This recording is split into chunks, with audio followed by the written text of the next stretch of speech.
Hello and welcome to the Arn and Eddie Euro Experience. I am your host, Eddie Sideburns. Joining me is a man who is irritatingly delightful today, and for many reasons. Arn Furious. Arn, how I you doing? I must immediately apologise because while we've been waiting to go on, I've basically been playing three lines just to wind Eddie up. So Yep. it's working as well. It is working. Cannot deny. But yeah. So we're here to talk about the final two quarterfinals of Euro 2020, and then we're going to have a quick look at the semi-finals that are ahead of us. Um, England versus Ukraine was a match that happened. I think we can move on and talk about Czech Republic versus Denmark. No, let's get into it. Let's get into nitty gritty. Like a band aid, you rip off quickly and it's completely gone. England took on the Ukraine. Arn, your thoughts going into this Uh, before kickoff? yeah, going into it, I was of the opinion that Ukraine was a good match for England. I said like the previous round that I thought Sweden would have been a lot harder because Sweden kind of had the defensive solidity.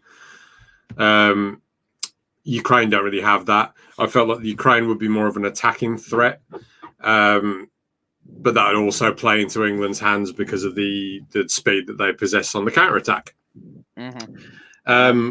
It all went wrong for you. Basically, the first goal went to England, and that was pretty much game over after 4 minutes, which was unfortunate because what are you going to do for the other 86? It was that way where they were just they'd been ripped to shreds from the beginning. 3 minutes in, England get that goal. They kind of stay off a little bit. Ukraine just don't seem to have woken up yet.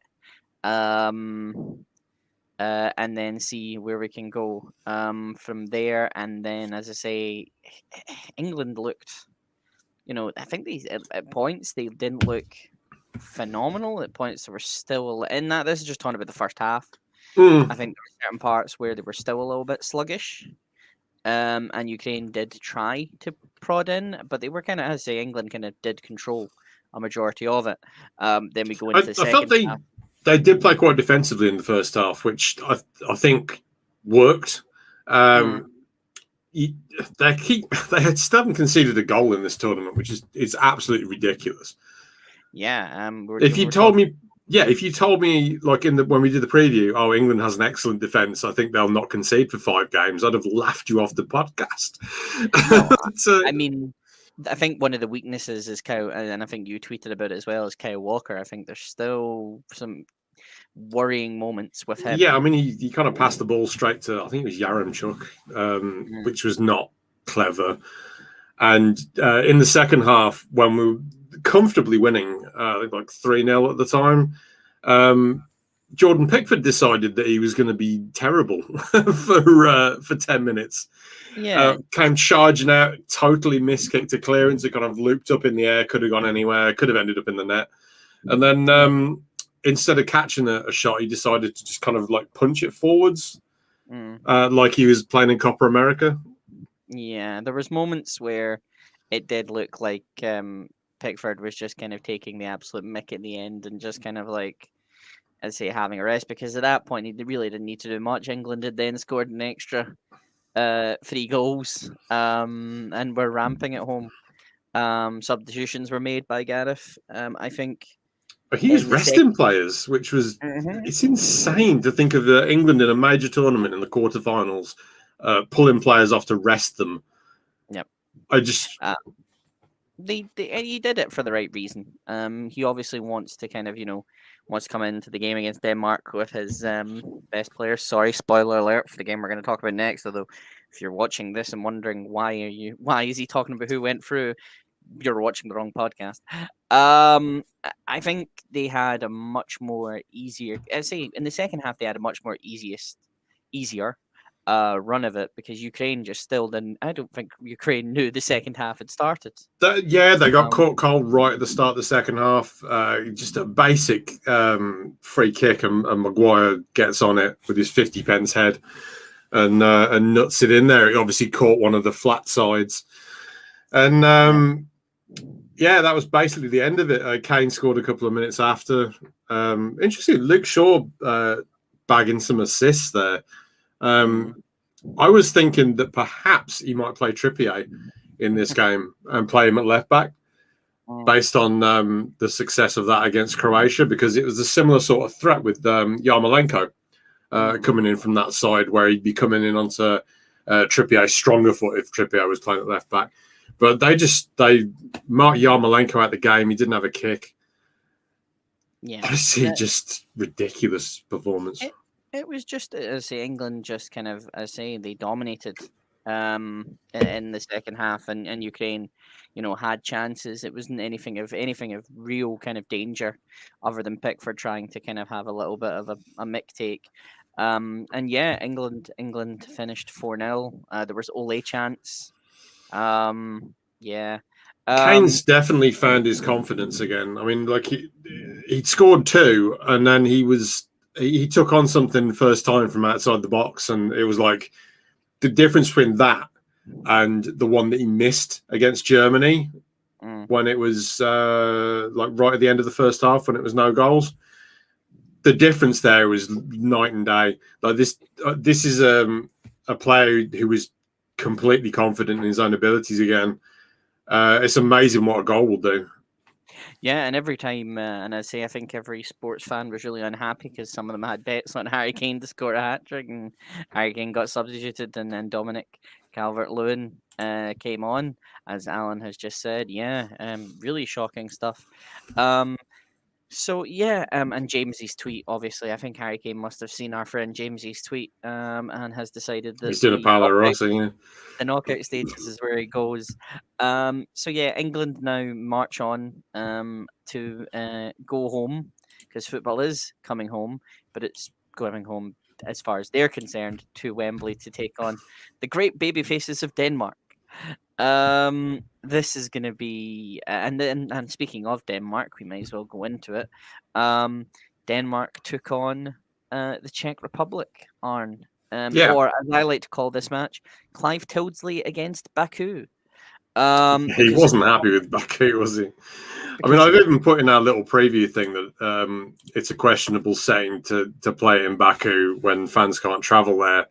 And you ended up with, I can't even remember how many fans he said were in, like 10,000. You could get 60,000 fans in that stadium, and it felt very empty, cold.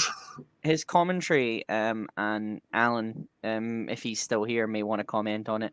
Alan was not very happy with Clive's commentary. He was basically just randomly spouting off stuff about not liking Baku, obviously, then referring to, obviously, because it is technically Asia in terms of that, and not Europe. But yeah, enough about Clive. Yes, he should probably just disappear.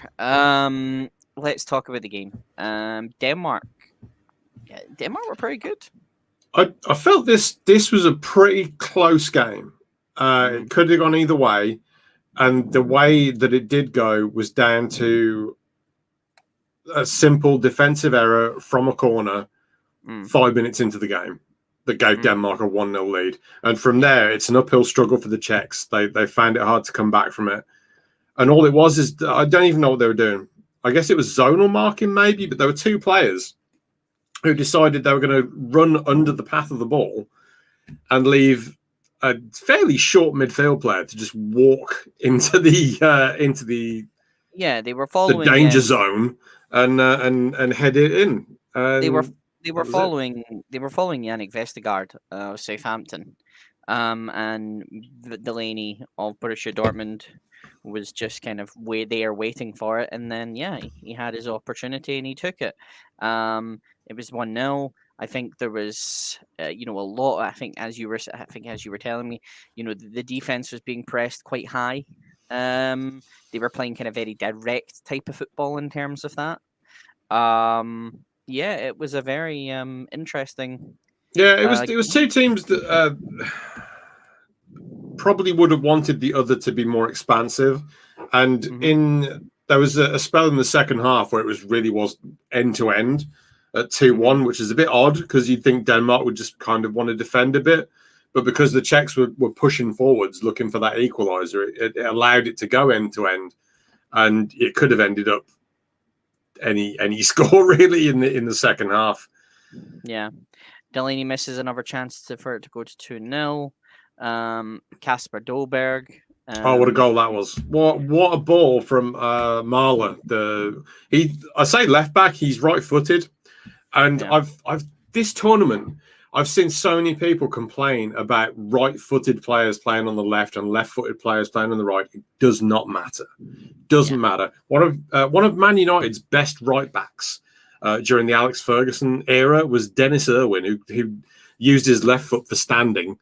And yet, like his positional play on that side was exemplary. And you have to look at a player like Mahler, who's brilliant at left back today. And then when it comes to the goal, I mean, I don't know why he hasn't kicked it with his left foot, but he's gone with the outside of the right. It's a wonderful cross, absolutely sensational, and it's a tap in. And you think for a second Braithwaite I think it was Braithwaite. Braithwaite was under it on. He was like that far away from heading it in. Yeah, it was just a almost perfect ball into the box. Beautiful. I think definitely Braithwaite stops because he thinks that the Czech Republic player is going to get hold of the ball. I think it was Kalas. Yeah, I was just about to say the Atalanta boys of this tournament. As I say, they're going to either be a real push for the anyone that's been watching Serie A in the last couple of years can tell you exactly how good Atalanta are and all these players, because Atalanta have been brilliant for the last 2 years in Serie A, and they've been competitive in Europe as well. So like it shouldn't come as a surprise that their players are really good. There was one player missing tonight from the Atalanta boys, and it was in the Ukraine-England game. Ruslan Malavnovsky. He apparently was just not fit. He was injured. I don't know whether he's picked up a knock, but they've done like a test and done all their medical tests, and he was just not fit to play tonight. Would that have made a difference? I don't think it would have, because I still think don't think it would have. I think England were too good for But so going to halftime, Denmark are winning 2-0. We go into the second half, and Denmark aren't even awake, Arn. They didn't turn up at all. The first, I want to say 10, maybe even 15 minutes of the second half, Denmark just did not come out to play at all. It's almost, I sent a message in the group chat saying, like, can someone tell Denmark the second half started? And Mort, who was at like a fan park in Denmark, was like, I'm trying, but like, what can I do? They just didn't turn up at the start of the second half, and Pat Schick popped up with another goal, really well taken. Again, he is a classy player. Yeah, Eddie. He is. I know he's played for some decent teams already, but like you kind of feel that now he can probably kick on and be a proper silky smooth number 9 for someone. Yeah, I mean, he's had, he started off in Sparta Prague, then a small loan spell with Bohemians 1905, not the Irish one, then Sampdoria, then Roma, then a loan spell at Leipzig, and then obviously now at Bayer Leverkusen. I think he's, is he kind of too big now for Bayer Leverkusen? I wouldn't say so. But it'll be interesting to see what happens. I wouldn't be surprised if somebody took a punt on him this summer and went in with a decent bid. If the money's there, the money's right. Yeah, I mean he didn't do great with Roma, but he was great at Sampdoria. A really good strike rate for Samp. So it wouldn't surprise me if he got a good move out of this tournament. He's already kind of a bit of a journeyman, but he does bang them in. And he scores all kinds of goals as well for a centre forward, which is what you want. Yeah. We won't talk about one that happened at the tournament. End-to-end stuff, obviously. Really the game, it was really good. Probably might not even be goal of the tournament, depending on the amount of goals we've had. End-to-end stuff, obviously, at that point, chance on both ends. Denmark kind of did get a little bit more into it in terms of that. Held on, though. And Denmark advanced to take on England. Big baby faces against mega heels. I'm trying. Yeah, absolutely. I wouldn't say Hogan versus Andre, but it's something. It's something akin to that. Hogan versus Yokozuna after Brett gets jobbed out. But yeah, now we move on. Arn just staring a hole for me, going, "No wrestling, come on." Let's talk about the semi-finals then. Italy versus Spain and Denmark versus England. Let's talk about England versus Denmark since we're on about it. I just want to quickly say I do agree with Alan's comment. I think Sommer and Schick will they'll probably be in the team of the tournament. I'd reckon. Schick on 5 goals equal to Ronaldo's, and Sommer has played out of his skin almost. I mean, obviously, there's still a couple of games to go, so like you don't know what's going to happen, but they're in the conversation. Certainly, Sommer is one of the best keepers, I think, in this tournament. I think it would be, and Schick is definitely one of the best forwards. I think it would be between Sommer and probably Pickford at the moment, the way it's going. I mean, Pickford has just been really well protected. I think Sommer has made better saves, in my opinion. I think, yeah, but they might just go, "Oh, look, no goals scored." Okay, but let's talk. Yeah, I feel like it works like that. Well, you never know. England versus Denmark. Let's talk about it then. Thoughts going into it as an England fan, because I'm just calling you an England fan regardless. Oh, thank you. So I feel like England have benefited the most from this being delayed by a year. Mm-hmm. If you go back 12 months and you look at the form Jordan Pickford was on, you look at the form especially John Stones was on a year ago, and there's no way this works like it has done. No way. Because Pickford was making so many mistakes. Until the second half of the season that would have followed the Euros, he was on terrible form. And Stones was literally just bad last year until Ruben Diaz came in and they formed that partnership. Like, he was not playing well. So the timing of this tournament, it being delayed by a year, has benefited England far more than any other nation involved in this, in my opinion.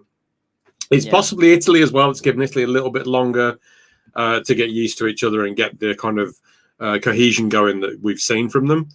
But England have benefited enormously. It just happens to be that all the players that they needed to be in form are in form, which is a massive boost for them. If you go man for man with the England squad and the Denmark squad, I don't think there's a comparison there. I've been putting England down this whole tournament, so this is the point where I say I feel like England should beat Denmark, so they're going to lose.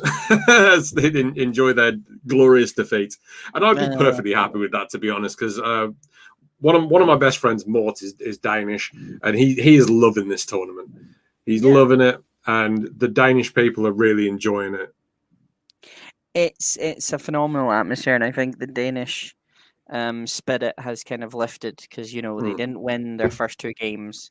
Then the Russia game happened, and they just kind of woke up. And I think everything that had happened previously before, kind of finally was away from them. I think you mentioned it. Obviously, they didn't have the whole situation that happened with the game stopping and restarting in the first one. The 10-minute applaud. The 10-minute applaud. They did take it to Belgium. They really did. And I think Belgium's, as you said, quality. I think you mentioned this. The quality just got a better of them. They were too good for them. Yeah. In the game against Russia, they had no worries and just went for it. Yeah. Well, and there are certain teams that you can roll over certain teams if you have a better spirit than them, and that Russian team knew it was just there to make up the numbers. It knew it had no shot at going deep into the tournament. So when it turned up in Denmark, they just got rolled. They got rolled on, and Denmark fully deserved to win that game comprehensively. Yep. And I mean, Alan said in the chat there, like, for them to rebound as they have since the first game, it's a big feat. They should be applauded for it. They've been magnificent in this tournament, and they've done it without their best player. Yeah. When we were doing the preview, I said that Denmark's chances of doing well in this tournament relied very heavily on Christian Eriksen, because he was the creative force behind what they were doing. They play him like behind the forwards, whoever the forwards were. The ball would go into him, and he would make things happen. and he's not been there. So for them to do this well without him is the astonishing part for me. They've come together because of him, but to do it without him is amazing. And there's been one player that's been quite, I think, important to that, and it's been quite helpful, and is almost obviously the replacement in essence for Ericsson, and it's Mikael Damsgaard. Yes, he's been really good. He has been really good. Another Serie A player. I think he has just taken. Obviously, I think there's a lot been chat that he's kind of learnt a lot, and obviously very looked up to Christian Eriksen. But yeah, he's been. This team has just been from the back with Simon Kjaer, Joachim Mali, Daniel Vass. It's been just. It's a good team, and as I say, it is. This is their time, and I think they've not. I would love to see them win against England, and that's not purely from a Scottish perspective. It's from a fact that this story is just it's so heartwarming that you want them to do so well. You would love it if they could repeat the 92 Euros, or even at least get to the final, because of just how far they've come. England, yes, on paper, England have a team that outweighs this team and then some in terms of star power and probably success. But I think it's going to be a really tight game in terms of that. I'm aware that's always been the case with a lot of England teams. They come in with a lot of star power when they come into tournaments, but they don't know how to meld it together into a team. Yeah, and that's where Southgate has come in, and he has done a phenomenal job during this tournament. And I feel like he has taken the heat off the players with the decisions that he's made from starting Trippier at left back in the first game. He did that. I'm absolutely certain that wasn't just a tactical decision. That was a decision designed to take heat off the players and put it straight onto him. I feel like he did that from day one in this tournament. Joe, your comment there is really nice, but then I've also just remembered that your comment that, was a bit of a heelish move. So don't be trying to do an Always Sunny here and play both sides. I think I was seeing someone, obviously, because I think Southgate for a while has kind of been bannered as a yes man, in terms of that. And I think he's his own man. He makes his own decisions, and I think he stands by them. Yeah, I think it's because obviously the fact that thanks to Big Sam Allardyce getting the sack, which I'm sure is the best moment to happen to England fans, even though he has an unbeaten record. I think obviously Southgate coming in, you think, okay, they're just hiring from within, so of course he's going to be a yes man in terms of that. And I think obviously people have at points got frustrated with his football. I feel like hiring from within is usually a good move, though, because you're usually getting the guy that's been spending time with the younger players. Do you want to tell that to Alan? Do you want to tell that to Alan and his team, Kilmarnock? That No, because I didn't say always. It's hiring from within normally should work because obviously, as you say, exactly, they've worked with the younger players. The problem is, it sometimes does not work at all because of things that can be completely out of your control. There we go. See, he knows. Me as a Dundee United fan, we'll know this season probably if we end up getting relegated. It's that way where it's obviously in international football, it tends to work. As long as there is a degree of competence there, it tends to work. So it tends to work. Like with Hansi Flick going back to the Germany job, he was there as part of the setup when Lowe was first there. So when they were really successful at the start, Flick was part of that setup. Yeah. And he's worked with those players, the younger players. Yeah. Well, the younger players back then. And he'll know what to do. And I feel like that is very much a case of like Shevchenko was at Ukraine. He was there before. He wasn't there for a long time, but he was there before as the assistant manager. So he was getting a look at everyone. He knew what was happening before he went into the big job. Yeah. And I think it does help in international management to get to know the player pool, to get to know the young talent that's coming through, and it helps you to build from that. And that's what South does. as Alan says, if Scotland hired from him, we'd have gotten Malky Mackay over Steve Clark. So I'm all against hiring from him. I'm really glad we hired Steve Clark. Again, just to cover confirmation, Scotland better than Germany. Confirmed. Right. Prediction for England versus Germany. England versus Germany. That already England happened. versus Germany, 2-0. 2-0. Well done. England versus Denmark. I think England's going to win that. It's going to be tight, like you said. It's probably 1-0. Okay. I will do my usual. I'm going to go 2-1 to Denmark. I mean, I wouldn't be upset. Again, I wouldn't be upset if Denmark won. Wouldn't be upset. I think I just would love it in my and I say again, it's not because of Scotland, England, because I say we already drew with you. So even if you win the trophy, we still drew with you. Got that 0-0 win in the trophy cabinet there. No win at Hampden. Let's move on to quickly Italy against Spain. Yeah, this is an intriguing game. Spain are better than people give them credit, and I come out and say that like straight away. I even slagged them off in the group stages when they were really struggling at the start, and said that they were going to get knocked out by Slovakia. We saw how that worked out, but they were just struggling for goals, like really, really struggling to get goals. And they've kind of fixed that a little bit, but they still don't have that focal point up top. And that great Spain team, sort of from 2008 to 2012, in that sort of area, they had like 3 or 4 really good strikers in that period, and now they don't. I don't care what people say about Morata. Like, instinctively, he's decent, his movement's good, but like, if you put him on the spot there and go, now think about this chance, he'll be like, oh no, and it's off to the side somewhere. I mean, hey, they've got Gerard, as he's called, just Gerard. Question. Do you think whoever wins that wins the final? I mean, it's tough.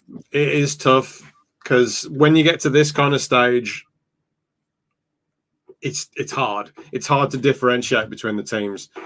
I feel like England is better than Denmark. I think Italy are better than Spain. If that is the final, I would probably expect Italy to win. I think I'm still on board the Forza Azzurri train. So you're saying Denmark and Italy is the final? At the moment, I'm thinking. At the moment, yes, that's what I'm thinking. I would like that. I mean, you said Italy pre-tournament, so you're still up on the wall of genius there for saying that. And look what's happened. Look what's happened. I'm still on it because they've been performing incredibly well. I do think Italy just have the quality. Again, I think one thing that is something it's going to be a bit of a difficulty, and we were talking about it yesterday, is the loss of Spinazzola. And now having to go with Emerson. That's going to be a worry in terms of that. That does hurt. It's 2 Z's and 2 R's. Forza Azzurri. I think having Spinazzola. Yeah, there we go. Boy Baggio behind me there. That will be a worrying point with Emerson being in there instead of Spinazzola. But it's that Emerson's won a Champions League, so I mean, what I've been saying all the way through about Italy is they do have players who can come in every position. That is probably the one position where they didn't need someone to go down, where they have a less good replacement lined up. So that's unfortunate for them. I don't think it's going to change the way that they play. I think they'll still be really fluid going forwards. I think they'll be really strong defensively, and I think that's what you need to win tournaments. So and I think we just need to have a wee look and see. There we go. That's how it's pronounced again. There's my name. There you go, Alan. Right. And I think I think I say if they perform the way they did against Belgium, I think they do have a chance to win this. I think starting Chiesa in the last game was a big change, but I think it was the right change. You obviously seen that something didn't work with the game beforehand. but yeah, I'm kind of. I just think Italy. I just love that. I just love that Italy squad. And yes, they did go back to the Italy of the '90s and kind of a little bit of oh my my leg is sore. Oh, we scored. Oh, Yeah, that was bad. um, That was bad.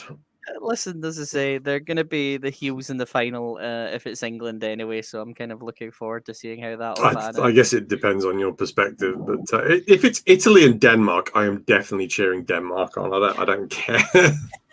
I will. Well, to be fair, I had up until today. I had both flags in my Twitter name, so it's like I've got both flags waving. Like, yay, one for You Denmark, can one get a for half and Italy. half scarf. No, never buy them. Yes, Giro Immobile deserves an Oscar. Mwah, mwah. I don't care. Belgium's golden generation is done. Goodbye, Roberto Martinez. Embarrassing. The thing Um, is, I love Roberto Martinez and Lukaku, so I was a bit upset about that, but not a lot upset, just a little bit. So you believe Italy? You believe the final will be between Italy and England? I think it's going to be Italy, England. Yeah. I believe Italy versus Denmark. Comment below who you think the final is going to be between, and also put in the chat. Kane died for the same. Oh goodness. There's no real other sports news that we really can. Oh, he did. Talk Yeah, he did. about. He did actually. Yeah, I agree with that. That was completely There we accurate. go. Well, there we go. It'll be a very interesting thing. No fans of Italy, Spain, or Denmark can attend the game. Just think if Italy waited about 4 days, they'd have got a shot at getting Bobby Martinez and as the new gaffer. So Alan's saying Italy, England in the final as well. So he agrees with me. Yeah. Jiao was watching baseball. Mets 8, Yankees 3. We might. Yeah, we will be back on. Oh, for goodness me. Tuesday. Oh my goodness. Well, I will have to be. Well, it's 8 o'clock, so I should be fine. It's only one game I'm missing. You'll find I've already updated the spreadsheet. You're welcome. Yeah, Italy versus. Yeah, Italy, Spain's on Tuesday, so we should be here. We will be there. Oh yes, yes. Formula One happened. Lando's in second place. Things are happening. Italy 0-0 finally. Italy on pens. Oh my goodness. Oh, that would be horrible. Thanks for that, mate. Emma, there was a woman tennis player, Emma. I think she's the last British. Fu, yes, because the F1 Twitter account was hacked. There's so much funny stuff happening. Wimbledon's still a thing. I've only watched some things. We'll be back on Tuesday at 10 o'clock to talk about this. If you're not done already, like and subscribe. Thank you very much. We will see you on Tuesday. Bye-bye.